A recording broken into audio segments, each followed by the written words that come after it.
Toy izao indray avana ny teny zaraina izay omenantsika anio.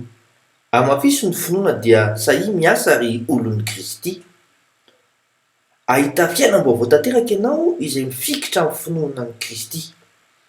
Araka voasoratra ao amin'ny Marka 10:10-20 amin'ny anaran'i Jesosy hoe: ary hoy Jesosy taminy, mandehana ianao, ny finoanao no efa namonjy anao.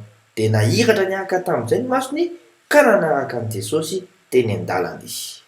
Eny, na eo aza ny aretina mafy dia sahia mametra tanana azy fa ho sitrany izy. Araka voasoratra ao amin'ny Asan'ny Apôstôly 2:20 amin'ny anaran'i Jesosy hoe: ary narary ny tazo sady ny valan-drano ny rain'ny mpôpilo.